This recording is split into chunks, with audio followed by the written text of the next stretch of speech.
Hello, I'm Dan from ACV Rentals and Sales, and behind me is our Coachmen Pursuit 27 XPS model. Today, just like always, I'll be showing you everything around this RV, so it'll be all set and prepared when you come to rent from us. First of all, we ask that you be mindful of the dimensions of this RV. Here on these stickers, you can see it's 10.5 feet wide, 26 feet long, and the height is 12.5 feet. Starting off on the driver's side, we just have a little storage area right here. And next to that, we have the propane tank. The propane tank is 14 gallons for this one. It should last about 1 week before you'll have to refill it. If you do have to refill it, truck stations and campsites will do it for you. This little meter right here will tell you how full the propane tank is. However, there's also a sensor inside that will tell you. The propane will power your stove, your oven, your water heater, and your fridge when you're not plugged in. Next to the propane, we have the generator. The generator is essentially a substitute for when you're not plugged into the RV. This is going to power all the major electrical appliances in your RV, such as your TV, your outlets, your microwave, and your AC unit. It's going to run on the engine gas, so as long as you're at least a quarter tank full of engine gas, you can expect this to work. This is not powerful enough to run the AC and the microwave at the same time, however. In the case that you do that, you'll have to come out here. You'll have to take this top off. And then the breaker right here will be next to the power switch. This will flip back if you run both at the same time. In the case that you do, you just come out here, flip it towards you. Apart from that, everything else will be handled inside the RV.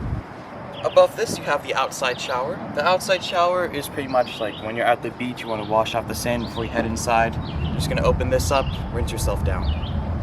Next to that, you have the hot water exhaust.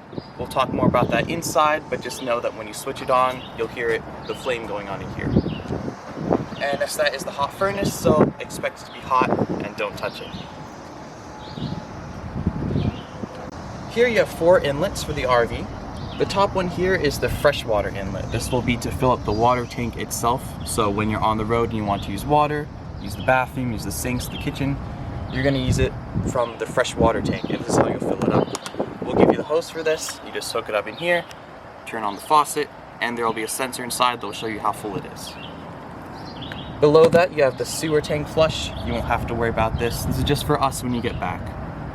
The city water will use the same hose as the fresh water, but instead of taking it from the tank, this is when you're at the campsite, you'll plug in the same hose here, and it'll take it directly into the pipes from the campsite's water.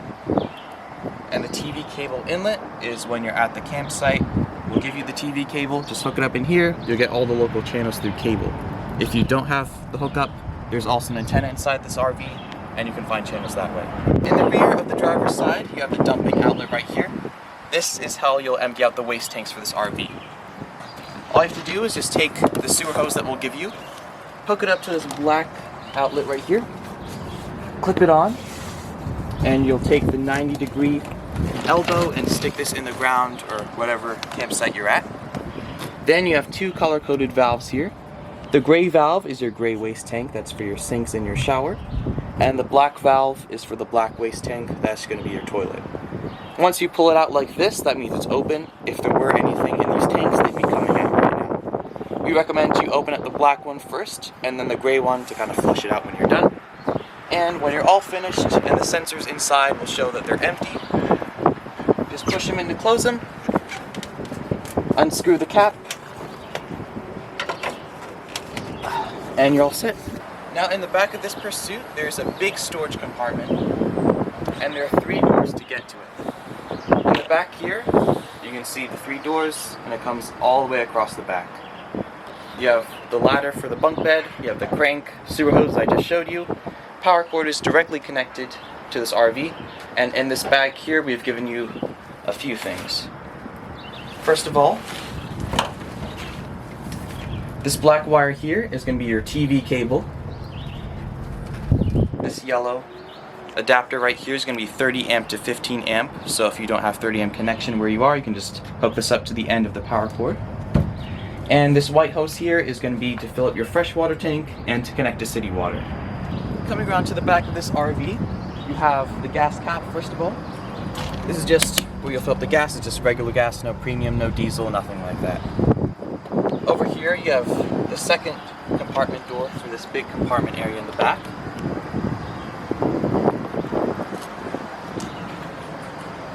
You have the service ladder that goes up to the roof. We ask that you don't go up there, there's nothing interesting up there. And in the back there you have your rear view camera that goes about 8 feet back. Once you put the RV in reverse, that'll pop up on your display, or you can keep it on when you're driving, just for a safety precaution. And now over to the passenger side. Finally, we have the third door that goes up to this storage area. This switch right here will raise and lower the jacks for this RV.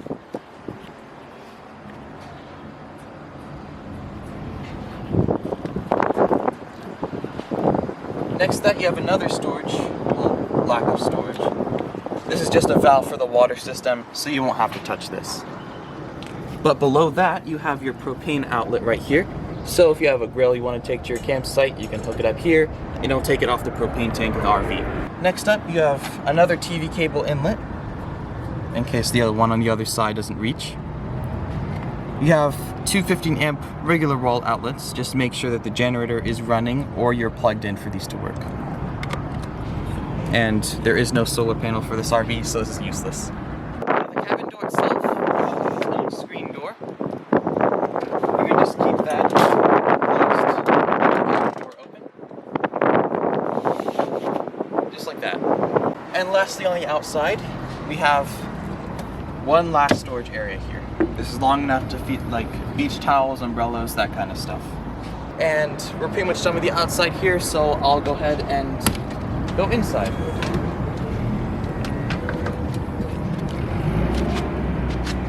First things first, when you enter the RV, for another safety precaution, you have your fire extinguisher here.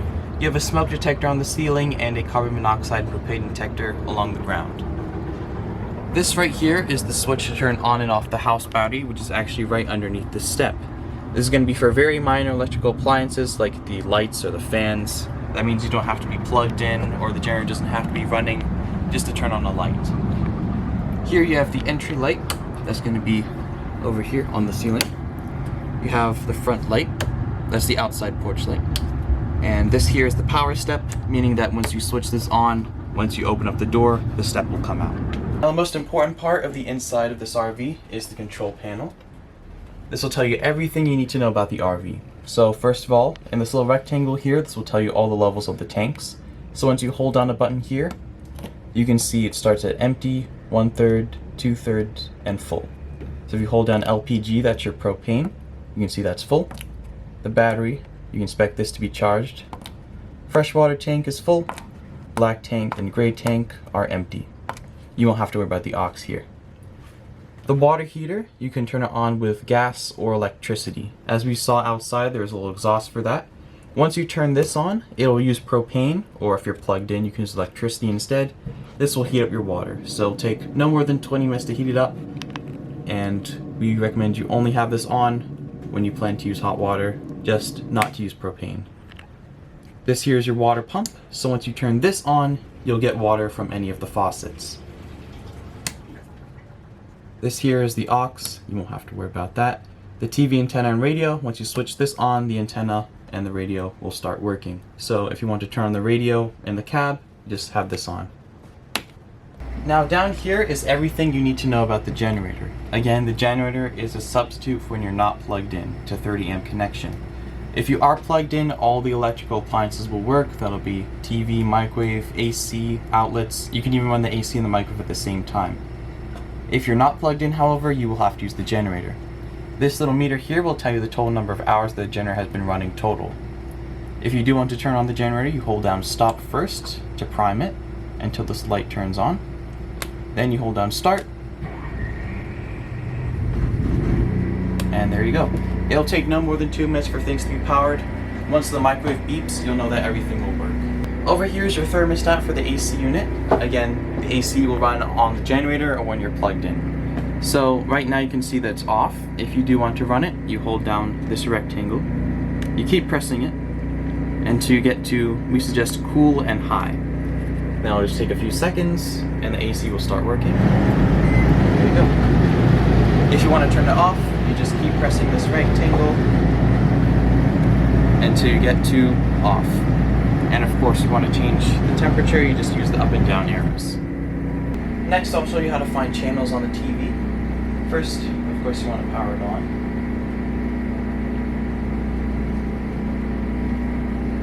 Once that's on, you're going to hit source and make sure that you're connected to the input for TV. You're going to hit menu, go to channel, then you have the option for either air, which is the antenna, or cable if you're plugged in to the TV cable. We're on air since we're not plugged in. We'll hit auto scan and it'll find channels for you. Up here in the living area, you have your sofa and your dinette. The sofa will be able to seat 3 people with these seat belts, and the dinette will have seat belts enough for 4 people. The dinette also turns into a bed, and I'll show you that right away. Once you've taken the cushions out, the table here will have a latch. You'll just swing this to the left and push down, and it'll lay across. And once you have the frame down, you just lay the cushions across like this, and this is your bed. Next up, you have the kitchen area. On my right, we have the fridge. The fridge, when you're not plugged in, will run on propane. But once you do plug into 30 amp connection, it will run automatically off of electricity instead. It'll take a couple hours before it'll cool down once you turn it off. On my left here, you have just a regular house microwave. Your stove here will run on propane. You just set this to the light, spark it, and there you go. Down here is your oven, and this is the knob for the oven. Use the same burner for that. You have night lights on for this one. Below the sink here, you have a little cabinet space. And right there is the anchor for any car seat you'd like to install in here. Now this RV is equipped with 2 privacy curtains between the bathroom. You just pull it across like this and hook it up on this little knob right here. The bedroom will also have its own. Below the fridge, you have your carbon monoxide and propane detector, and next to that you have your fuse box. We'll give you extra fuses for this, so in case anything blows, everything here is labeled. Behind the kitchen, you have your bathroom. The shower and the toilet are disconnected, so on the left you have your shower, just a regular shower with hot and cold faucets. And to my right, you have the door for the bathroom. As far as the toilet goes, it's just like an airplane toilet. You'll just have to push down on this pedal right here, and it'll flush down. Just make sure you have the water pump on. Toilet paper is RV specific. If you do need to get any, you can get it from the campsite at Walmart, or even campgrounds will sell it for you. And here are just special solutions for the toilet. So since it's directly connected to the black tank, sometimes a smell might come up. You just pour half a ball, the full ball here, and it'll clean up the smell. Apart from that, just a regular sink, more cabinet space, have your light, and the skylight has its fan. And all the way in the back of the RV, you have the master bedroom. You have a lot of cabinet and drawer space here, and right over here you have your own TV as well.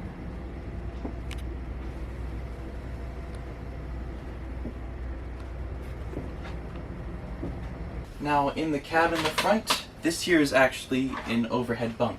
It's manual, so you have 2 black levers right here. You just pull it like this, and on this side as well.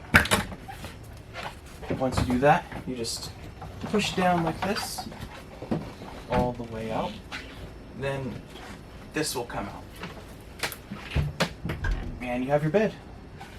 Behind the passenger seat, we've given you this little envelope that'll contain those extra fuses I was talking about. This green envelope here will have your registration, and will also give you a manual. Above the cabin door, you have a few things. You have the remotes for all the TVs, so just match the logos with the TVs. You have a DVD player that you'll have to take out and plug into the living room TV. And over here you have the switch for the awning. This will run on the house battery, so you won't have to have the generator turned on or be plugged in for this to work. You just hold down out and the awning will open. It'll go out about 8 feet and it's really only for shade, so if it gets windy or rainy, you should turn it in. Now, in the driver's seat, I can first tell you about these keys. This is for the ignition, just has the Ford logo on it. These two are for the compartments outside. This one here is for the outside shower, has a different key. And this circle one and the rectangle one are both for the cabin door. Turning on the engine here. It's just a regular Ford chassis on a Coachmen, so it just drives like a regular truck. Here you have your backup camera. This will just stay on when you're driving. These switches here, you can turn on the radio. It'll light this up. And you can actually start the generator here as well. The AC system is just like a regular car. And the parking brake is right here with my left foot. If you want to release it, there's just a switch right there. That's all I have to say for our Coachmen Pursuit 27 XPS model. I've been Dan from Ace Rentals and Sales, and have a great trip.